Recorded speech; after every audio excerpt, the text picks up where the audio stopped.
Welcome to Presume Technologies. I am Venkat. This is part 6 of ASP.NET MVC tutorial. In this video, we'll discuss ViewData and ViewBag in MVC.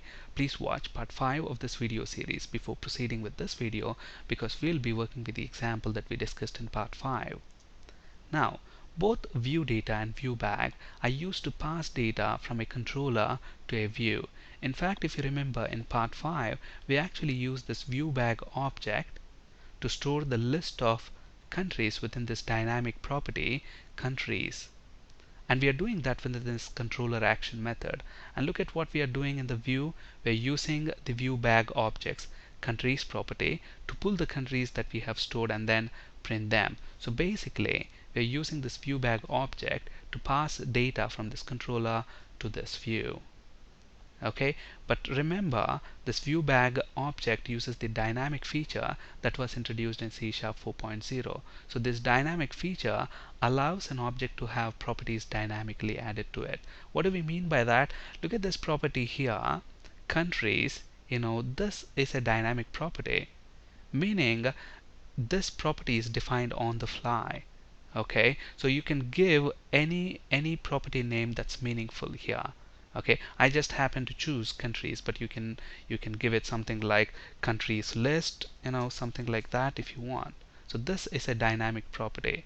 And the downside of these dynamic properties is that they don't provide compile time error checking.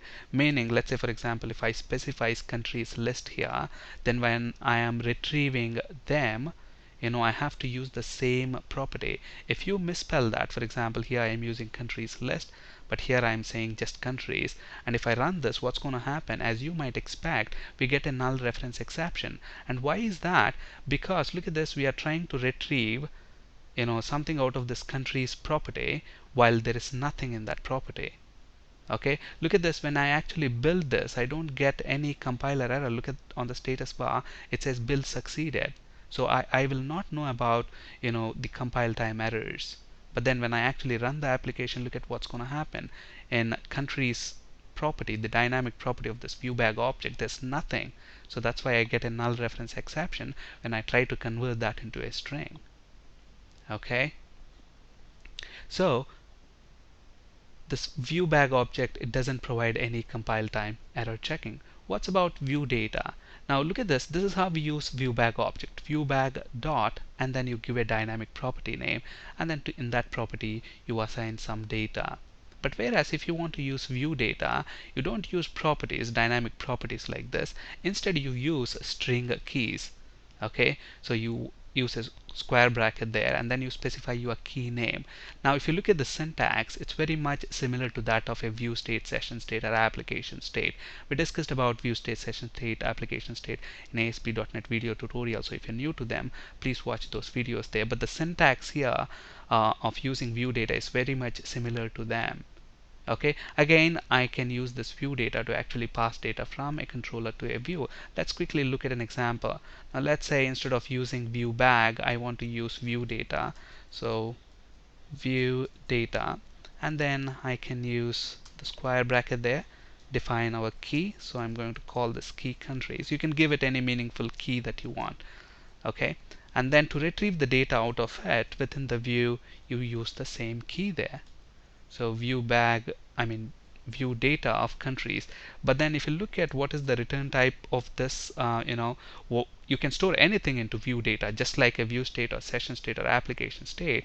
You can store anything and everything into this ViewData object. So that's why the return type is object, but we know what we are expecting back. We are expecting a list of string back. So that's what is the type I want to cast it to by using this typecast operator. So if I run this now, as you might expect, it's going to work in the same way. Here, instead of using ViewBag, we are actually using ViewData. Okay, so obviously when this form renders, we should have the list of countries printed. Okay, so both ViewData and ViewBag does not provide compile time error checking.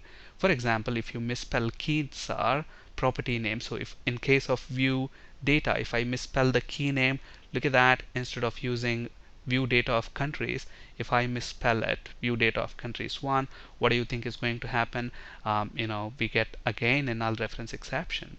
Okay, so at compile time, this ViewData and ViewBag, they don't report any errors.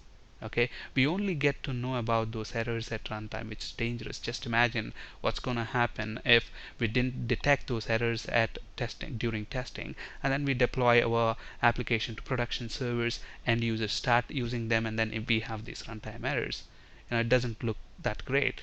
Okay, so that's why anytime we want to pass data from a controller to a view, it's always a good practice to use strongly typed view models.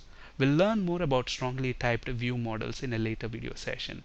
But understand, it's possible to pass data using, from a controller to a view using ViewData and ViewBag, but in reality, we don't, it's not a good practice to use them for that purpose. Alright, and internally the ViewBag properties are actually stored as name value pairs in the ViewData dictionary. Okay, so here ViewData uses keys and ViewBag uses properties, but these properties internally, they are stored as name value pairs. Alright, on this slide you can find resources for ASP.NET C# and SQL Server interview questions. That's it for today. Thank you for listening. Have a great day.